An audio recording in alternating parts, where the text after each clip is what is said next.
Compañeros y compañeras y estimado profesor, mi nombre es Juan Felipe Guarino Espina y aquí les vengo a exponer el tema o el país de Inglaterra.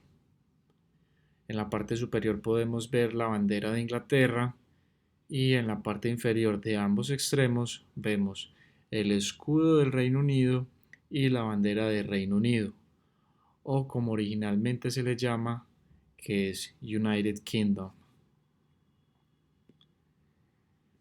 Realmente Inglaterra vino a unificarse políticamente luego del siglo X, luego de tantas guerras, de tantas invasiones que sufrió por el Imperio Romano, el Imperio Germánico, el Imperio Bizantino y innumerables guerras como lo fue la Guerra de los Cien Años, que fue mucho después del siglo X, pero tiene cierta incidencia en por qué hoy en día Inglaterra tomó las decisiones que, se, que en la actualidad forjaron o dieron a la creación del Reino Unido. Se evidencia que la primera creación del Parlamento fue con la derrota del príncipe Enrique III, lo que llevó a que hoy en día se adoptase o se siguiese adoptando ese sistema parlamentarista. Vemos que aquí en el mapa podemos ver que Inglaterra compone más de la mitad de la tierra de toda la isla, lo que significa que tiene o juega un papel muy ponderante en este reino. Gracias al Acta de Unión de 1706, que fue cuando Inglaterra perdió su autonomía gubernamental, dado a la adhesión de dos importantes reinos, que fue el de Inglaterra y Escocia, se adoptó la monarquía constitucional bajo el nombre del Reino Unido. Dado esto, fue que yo decidí abordar más en profundidad al Reino Unido, porque hoy en la actualidad es que realmente se están tomando las decisiones en ese territorio. El Reino Unido se compone de el norte de Irlanda, Escocia, Gales e Inglaterra. No podemos confundir esto con el Imperio Británico, Nación Británica, ni mucho menos con Inglaterra, dado de que son tres cosas totalmente diferentes, o se compone de tres diferentes números de países. El modelo constitucional que adoptó el Reino Unido es de no tener una constitución codificada. Esto quiere decir que no tienen un libro o una guía que sea redactada específicamente como constitución. Personalmente pienso de que puede ser favorable hasta cierto punto, dado de que el Parlamento puede realizar modificaciones o puede actuar sin necesidad de hacer unos protocolos o unos procedimientos necesarios, como lo es en Colombia o en otros países. ¿Sí? Realmente la Constitución o esas prácticas se rigen bajo la ley estatutaria, que son un conjunto de leyes, de normas, de cartas, de actos que dan surgimiento o conforman esa ley estatutaria. Estos son la Carta Magna de 1215, la Petición de Derechos de 1628, The Habeas Corpus Amendment Act de 1679, The Bill of Rights de 1689, The Act of Settlement de 1701, The Reform Act de 1832, The Statute of Westminster de 1931, que es en Westminster, que es ese palacio donde se toman las decisiones o donde actúa el Parlamento actualmente. Y los actos parlamentarios de 1911 y 1949. Entonces aquí nos damos cuenta de que el Reino Unido es una monarquía constitucional donde no tienen una constitución escrita, detallada.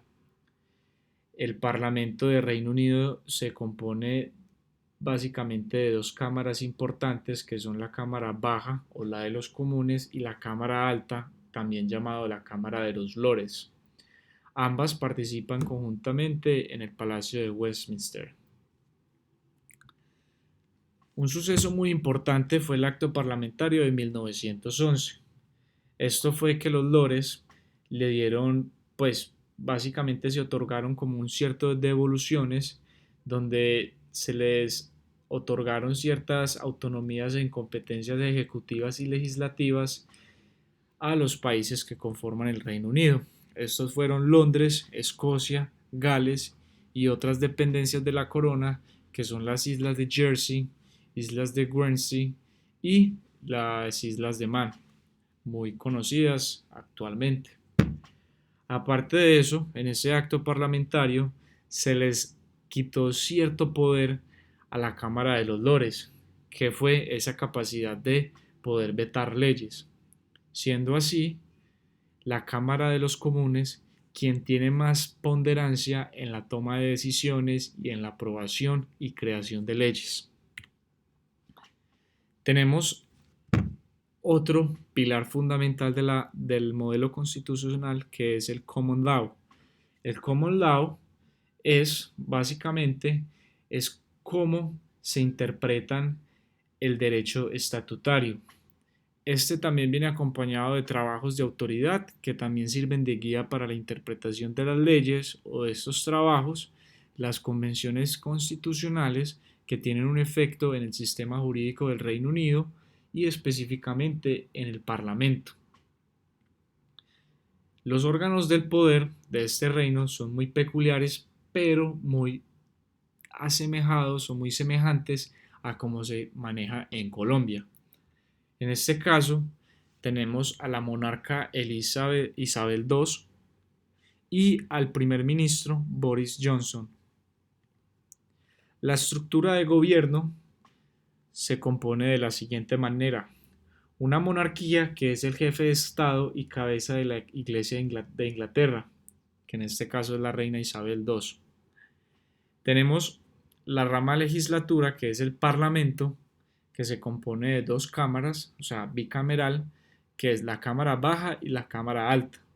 Sabemos que la Cámara Alta, la de los Lords, perdieron esa capacidad de vetar leyes, por ende es competencia de la Cámara Baja realizar esas tareas. Algo muy peculiar es que ocurre una democratización de los poderes, porque la Cámara Baja, los representantes pueden ser elegidos mediante votaciones distritales donde ellos representan esos territorios y usualmente esos partidos que obtienen su mayoría de votos y mayoría de participación en esa cámara son quienes nombran a ese primer ministro, que en este caso es Boris Johnson, que también surge como un consejero privado de la monarquía. Este tiene que tener una aprobación y un acompañamiento de lo que es la Cámara Común. Y tenemos la rama judicial, que se compone de la Corte Suprema y la Corte de Apelación.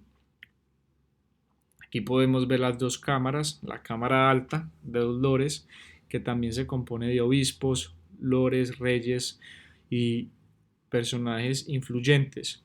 Estos no pueden ser elegidos popularmente, mientras que la Cámara Baja o de los comunes son elegidos de acuerdo a la representación y votos que tengan en cada distrito. En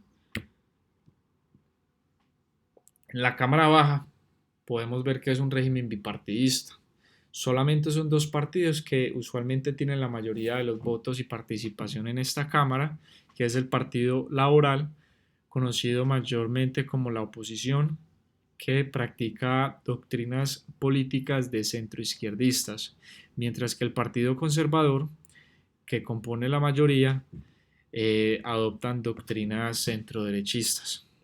Tenemos dos partidos muy importantes, que es el Partido Nacional Escocés y el Partido Demócrata Liberal, que actualmente han venido adquiriendo como esa importancia y podrían, en un caso, llegar a ser el tercer partido con mayor importancia o relevancia en esta Cámara. Bueno, en resumidas cuentas, podemos ver que Inglaterra no tiene como una independencia para ejercer sus propias normas. Sin embargo, sabemos que pues mediante ese acto parlamentario de 1911, Londres recibió cierta autonomía para ejercer competencias ejecutivas y legislativas. Sabemos también que Londres es la capital del Reino Unido y de Inglaterra, pero como tal no se evidencia como una autonomía que pueda decir o crear barreras o dictar normas independientes para ellos. Todo se tiene que tomar por medio del Parlamento. Esto significa que pues ocurre como una democratización del poder, dado de que no solamente el monarca es quien puede tomar las decisiones, que en realidad la reina Isabel ahora no goza como de esa facultad. Entonces, pues personalmente creo que el sistema de gobierno se asemeja mucho a lo que se ha practicado aquí en el oeste. O sea que nosotros posiblemente hubiésemos podido como copiar o replicar parte de ese mecanismo, de esa estructura de gobierno, pero lo hemos venido adaptando a nuestras culturas, a nuestra forma de mandar, a nuestra forma de comportarnos, porque aquí en Colombia pues básicamente se tiene que redactar todo por escrito, aquí lo que no esté escrito, no esté consagrado en esa constitución no vale. En cambio, en Inglaterra o en el Reino Unido podemos ver que esas costumbres o esas maneras de hacer, que es la ley estatutaria, dictan las normas. Por ende, no hay como esa necesidad de que haya una constitución explícitamente redactada. Entonces me parece como admirable esa parte y cómo nosotros pues no realmente fuimos los que desarrollamos de esa forma de gobierno, sino que nos independizamos de esa corona española, pero de cierta manera tuvimos que adoptar esas prácticas o esa forma en que ellos suelen gobernar. Entonces, pues aquí les dejo como esa inquietud. Tengan muy presente pues que no podemos confundir Reino Unido con Bretaña, ni mucho menos con Inglaterra. Son términos totalmente diferentes, países totalmente o un conjunto de países muy diferentes. Y ya, les agradezco la atención prestada y que se encuentren muy bien.